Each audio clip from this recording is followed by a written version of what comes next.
On nous promet des merveilles avec les systèmes d'IA multi-agents, pas vrai? Des équipes d'agents autonomes qui codent, qui corrigent des bugs, bref, qui gèrent des projets entiers pendant qu'on dort. Sauf que la réalité, eh bien, elle est souvent beaucoup plus chaotique. Dès que plusieurs agents se mettent à collaborer, ça peut vite tourner à la cacophonie. Alors comment on passe de ce chaos à un contrôle total? C'est tout l'enjeu. Cette citation du blog de GitHub, elle met pile le doigt sur le problème. On croit déployer une équipe d'experts et en fait on se retrouve avec des agents qui partent dans tous les sens, qui font des suppositions et qui au final s'éloignent complètement de l'objectif. C'est vraiment le principal obstacle qui empêche ces systèmes de devenir des outils de production vraiment fiables. Et le grand coupable de tout ça, il a un nom, la dérive de contexte. C'est assez simple à comprendre en fait.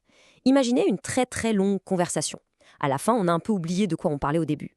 Eh bien pour un agent IA, c'est exactement pareil. Il perd le fil, il oublie les instructions de départ et son travail devient complètement imprévisible. C'est sans doute le bug le plus frustrant avec les systèmes multi-agents parce qu'il détruit toute la confiance qu'on peut avoir en eux. La question est donc là, sur la table. Comment on fait pour transformer ces agents qui sont brillants mais désordonnés en une véritable équipe fiable et prévisible? La solution, en fait, elle n'est pas forcément dans de meilleurs modèles de langage, mais plutôt dans une meilleure orchestration. Et là voilà la réponse. OpenClaw Mission Control. Il faut vraiment le voir comme la tour de contrôle, le centre de commandement pour toute une flotte d'agents IA. C'est une plateforme qui a été pensée spécifiquement pour ça, pour structurer, gérer et superviser leur travail. Mission Control, ce n'est pas juste un petit gestionnaire de tâches, pas du tout. C'est une plateforme vraiment centrale qui s'occupe de tout le cycle de vie. On y trouve l'orchestration pour dire qui fait quoi et quand, la gouvernance pour s'assurer qu'un humain valide toujours les étapes critiques, et puis la visibilité pour pouvoir suivre chaque action. C'est un système complet, conçu pour des opérations d'IA à l'échelle d'une entreprise. Bon, allons voir le cœur du réacteur, comment tout ça fonctionne concrètement. L'interface principale, c'est un tableau Kanban, un outil que beaucoup de développeurs connaissent bien, et pour cause, c'est simple, c'est visuel, et c'est terriblement efficace. Le processus est d'une clarté absolue. Une tâche est créée, assignée à un agent, on la fait glisser dans « En cours » et hop, l'agent se met au travail. Une fois qu'il a fini, c'est lui-même qui déplace la carte dans « En revue ». Et là, attention, c'est le point le plus important, seul un humain peut faire le dernier mouvement, de « En revue » à « Terminé ». Cette validation manuelle, ce n'est pas une option, c'est une barrière de sécurité fondamentale pour garantir qu'aucune IA ne puisse par exemple déployer du code en production sans supervision. Mais la vraie magie de ce système, ce qui résout notre problème de départ, la fameuse dérive de contexte, ça se cache derrière une fonctionnalité bien précise. Et cette fonctionnalité, c'est l'isolation des sessions. Regardez bien cette comparaison parce que c'est le jour et la nuit. Sans isolation, le contexte d'une tâche peut fuiter et venir polluer une autre tâche. L'agent se mélange les pinceaux. Avec Mission Control, chaque carte du Kanban est une bulle hermétique, une session totalement isolée. L'agent qui travaille sur la tâche A n'a aucune idée de ce qu'est la tâche B.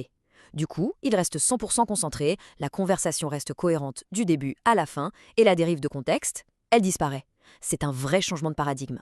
Mettre en place un système aussi puissant, ça peut faire un peu peur. On pourrait s'imaginer une installation très complexe. Mais l'un des gros avantages de Mission Control, c'est justement son accessibilité. Voyons un peu comment on l'installe. Pour quiconque est un peu familier avec Docker, c'est un jeu d'enfant. Tout est piloté par un simple fichier dockercompose.yaml. Il suffit de configurer quelques variables d'environnement, comme l'URL de l'API ou les tokens d'accès, et ensuite on lance une seule et unique commande, Docker Compose Up. Et voilà, en quelques minutes, la plateforme est opérationnelle. Justement, en parlant de configuration, il y a un paramètre de sécurité qui est absolument crucial, une règle d'or. Et tout tourne autour de ce chiffre, 50. La règle est simple, mais non négociable. Le token d'authentification locale, le Local Auth Token, doit faire au minimum 50 caractères. Alors pourquoi 50? Ce n'est pas un chiffre sorti du chapeau.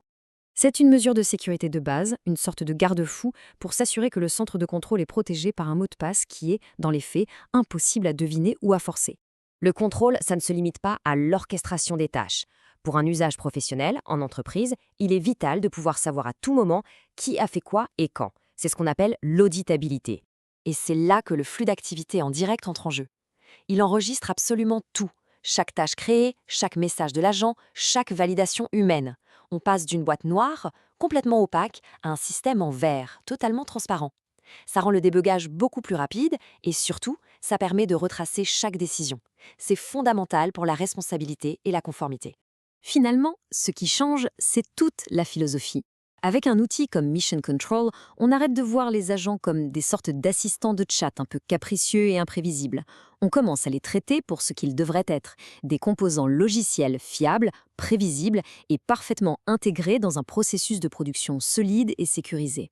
Cette approche change complètement la donne. Si les agents deviennent aussi fiables et aussi faciles à auditer que n'importe quelle brique de code, alors la question n'est plus de savoir si on peut leur confier des tâches critiques. La vraie question devient quelle partie entière de nos opérations et de notre développement on peut maintenant leur déléguer en toute confiance. Jusqu'où ira-t-on maintenant que le chaos est sous contrôle ?